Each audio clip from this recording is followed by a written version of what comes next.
obi aba bepie ewo mapono eso na ebusuafo video ni mu no de se ensem a apie frimu ede aba ede esewani ensese ye ka ede echo ye nua ba dodo na ede enim no ye edusafo ase ono de yenyaka Adonko Bitters a wonim se wono na woye the face of Adonko Bitters wom bitters ya abia na nsa wom ye advert bia na edusafo a ye obi a tese da ne da wono enim na eda so na ebusuafo na mentime mo se kakra bia eba ye mo beka ya ye kasi ye twuma adwa kwa chi de be kwa chi pa eye ensensen bi asore ye se na wom ye wom next level flyers bi ba bonten na sabre no mu no anso na ye maame anase ye nua ba ye akua GMB wono so ne ye tete nsensen bi SM woni ye nikunu Dr. Kwaku Otinzen tokwa bi anase mentimi wase bi ekoso eno mo na ebeto edwama ye hu sesese ye je ye managing director anase manager no edi free nsa ye de ye ma Stacy Amwatin emom ekoko gina ye se gina beniti that time flyers ne ekoso na ye ma Stacy wono na ehwe atoto ye enuoma enuma ye hu ye ntokwa bi ekoso ewo edusafo a ene ye ma Stacy Amwatin entem ma chese akoko police station crampom de complain akokoto wonum se yenkonkoche ye baakum ensensen de na bebre na enundudu na susu se se ye ma Stacy etimi akwaje akua GMB position there that means wono na wo na se amaye yi na di efreduma mo na ebusiafo na ade no enhye da enye client na obia enhye da ente ensem no asene ne de die edisafo a ebiebie enoma eni na wo biebie enoma eni na busia wa modi enti se wunnim de ekwa na se wante de ekoye no eso a enya de se wo behye da ate eye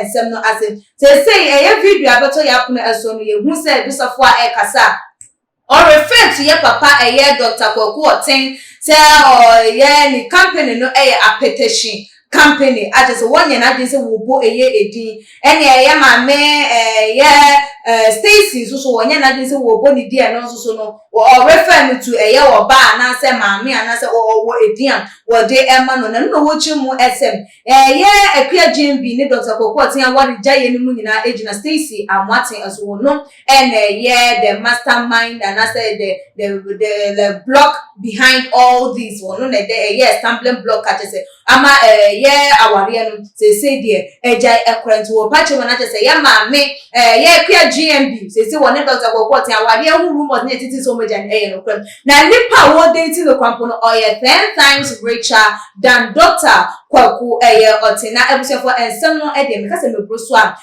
won hyeda brand beko na so say de be abeti asinti enam chiu na mo yinko video no bra ne ba ye beto aso sa boy wa mo friends ade o hwe enje oye adwuma ma Kwaku tin no fa bega sa ba no friends bronzy good let me give you a small genesis me na Kumasi yon me start here papa ne ba me yesa na ono ne nkofo na attack me say hey enya man ne ba no tie story we ye papa be na okay Apetition formal team association of Ghana. Maybe apetition the audio you free. Yes, me no, I can't mention any name. I go for to make assumption no. I can't mention any name. Me advert my petition formal. So me no Kumasi say about what of the bronzy, yeah. Na me hype no. Uncle fi my mistakes we bro na ya dwen. Say see at here want me mafia ebiem. Na me hype no papa ne ba na ne omo nkofo na say enya ma ne ba jade o ka no ye adwuma ma ne keke. Me wo ho me ne me so awo ye yete wo and of frame so far ye flyers bin ti fa wo picture bra na enye bi mo na me so me kwa me friend bro na me so bro wo de onim nyansanti me sene aba story short me wa no sa frame me onim na the only sister we problem sister be no ball mami for your mo industry nim din ba ko. What do you mean by that mami for manyin football age no do so manyin me I'll say what I want to say. No, mami for na work no, mami for be exana work no. Mami for ben. There be mami bi say so yeah adwuma, em say we omo connive ye no mo break ye kwa awawe no nya wura mu na so yeah adwuma wo apetition for station no as omo se die director kwa de doors boy bi timi ye director. It say adwuma no kwa de doors. What you say? And na of friend me say one sister ne wo problem ana. And I'm say problem because me own. I go fi me yankofo na Assembly see and me trust. So say I say on see me and fly animal because on the control no what problem. I'm so like seriously. It will can't come to bro mateme, but because I'm a yard. Timmy to na me was na tamani na mo nram no. Sister no hobby. Tamani advert sister no hobby. Now one say obi a we had me be a stake and the sister won't try me ba. Eti me fa me phone na me so say if you we me Judy. You baby here because we kwa dey bufuo. I don't know wo gina so ka so wakose obi aware. O say dan. I don't know wo gina so ka so wakose obi aware. Oh, bra. We Uncle Phil wuti kroma wonim ne asi nti no. Eno kwa dey genesis of another matter. Wuti kroma everybody knows what has happened. Say obi ase me boa no hwe me Facebook live ah. Onko ewra no mu di ni bone no ni page. First ya no ko be long story. I love you. You are this. Say cry one kind because ni pain nyina no who do di ne bone. Into so no one kasa she've come to realization of herself. Say no, these people have hurt me. I'm not even the person to come and defend anybody. And also sister no so no wasem. Ain't no you have to ultimate your fly ne ma. Ultimate find me phone. Ya ni erade. Me no mon sanda me nyanko phone no mo bu ansa no makasa no. And be on week. No me no be da. Me no mon sanda. To me far for me real eye and my energy. Tell you make a care be to me wana. Obi friend me hello hi. Nam say hello. Hi Edisafa. My name is blah blah. I'm calling from the CID headquarters. Nam say okay, what is it? Somebody says you've threatened her, blah blah blah blah, and you are to come and report the nam take on. It's me man koda. Not that me disrespect Ghana police. Nyamini me say me to me because police for the boy and mobile. But na me one dear my ya. Obi say you are wanted by because wanted the any obi come to me cement no ntu akaye enti anya na nke beti akwachi nipa no enti e wana course ne banti man koda enti me nipa me ne no ka kire me say baby Ghana dey invite on am say na me my head no so dey yenko no dey me ana ye call CID enti akwa na advice oh safo a wo dey say ye nipa no dada wo no ka ya fa bench warrant say dey ba be chiwo na me say aban no kwa ka be record o ye dwuma dey trending kwa na hia think a good no so no dey your bem one am say ja dey odo no do nyina dey yes we no ma me throw me statement say obi a report so so be yi wano because I wam remu eja obeje dey say me throw statement we no mu yi ade on Max TV am say be the double cara me shebi o me temi be din ena me am ne ne friend say mami na when am so mo CID metia me ni omotia o say o man no so apetition station was say they've arrested you. And I'm sure, don't worry, the old woman who arrested me, or not deliver from the personal interest.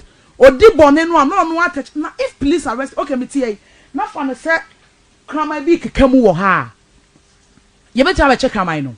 But me the baby prefabric gas is here. You better have a check me wa because me pray nipa. So there is nothing wrong if they've arrested me. Me, I'm not somebody you can torment. Or disgrace now, and not your bony, as I say, good anymore say. Dear me de pay you one, me de pay you. Cut the long story short. And no invite here one day. Nam catch a commander and see nam catch a commander. With respect to Ghana police, me a breath for, but I am not somebody you tell me what to do. This woman, even if you put me before law court, I don't know if international court. What I will say is what I will say. Let me tell people this for the first time. Miss why friend a warrior, me ne me bibi awa asasi so. Oteha. Papa na apeteshuru not ya. Ena memetia. Papa no will feel what AU village so everybody knows what I'm saying. And someone man came by me, I'm not and me interest because who says scaffold or mokasa. And someone man kind on timeno na sister ne dada no hona na okoba no me na I am not somebody obi aka bibia kire me o.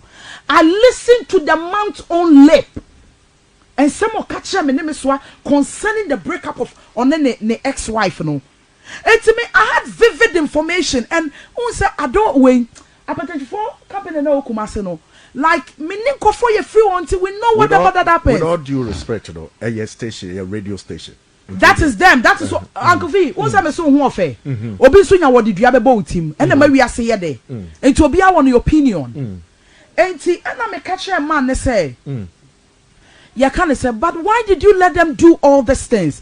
But who says sikani on? Obi aben sikania or working interest. But if they care to know, I'm ending the story.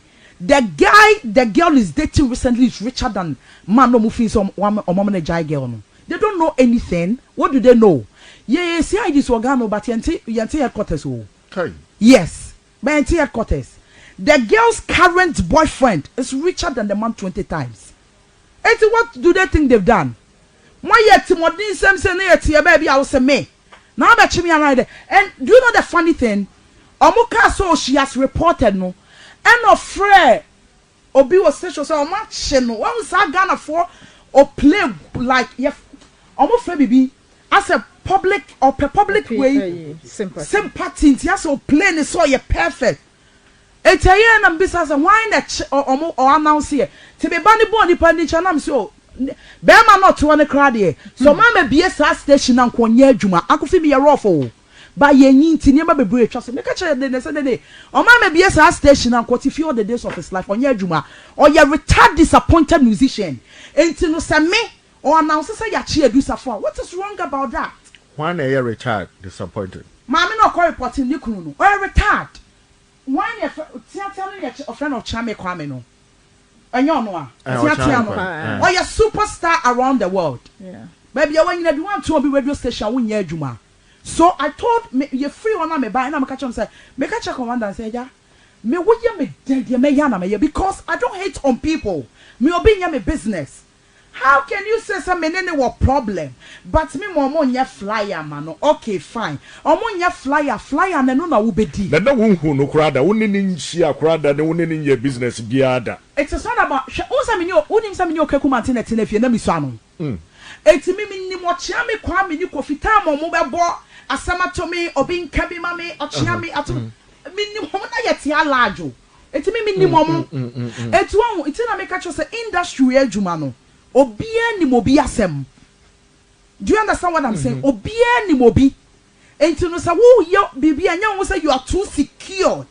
Or would you like everything is okay for you? No. And yet they are me feel say feel way me boy penny ebia. Kwame. But obi so nim say me boy be krati. Trasa kokra wo jam. Obia ni mobi asem. And to me I don't involve myself in people's affairs. But I chose to deal with the woman because knew a lot of things that she wasn't aware that I knew. So I chose to deal with it. Because commander said, with respect to the Ghana police, because we'll be able to me face I'm gonna be recover. Mona mo share so we nyansa for but sister don't me put if you put me before international court. The American. And are you trying to tell me say sister Corona will come in the Guna warrior? 100%. 100%. And yes, me boa mo de yakokota. Me so agina da kan ma me agina wa ne abotepa. Papa nanka sansa bie na no kan. E no bia wonim mana we sa bitters in India onim so kasa. 100%. It was from the man's own lip. And no mo nyina say omo ye like and direct and oh God. Ghana is a pity. The abeya ne be uncle fee. No to make us a monjama no.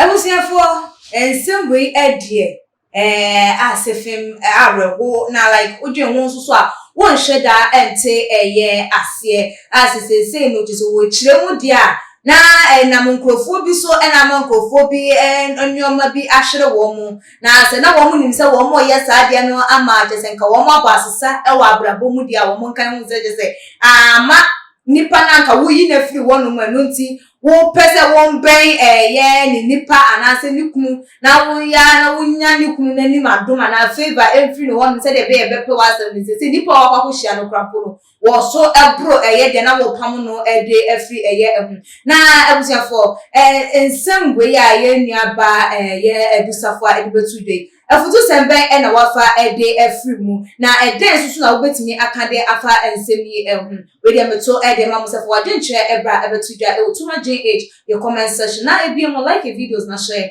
or other social media platform as so subscribe to the channel na and subscribe to Tuma JH your channel nemia adoma no as so say nya upload video bia also wait me and your notification or phone laptop and also tablet as so e be escapa enemy that's na e be san edri e share e bi makram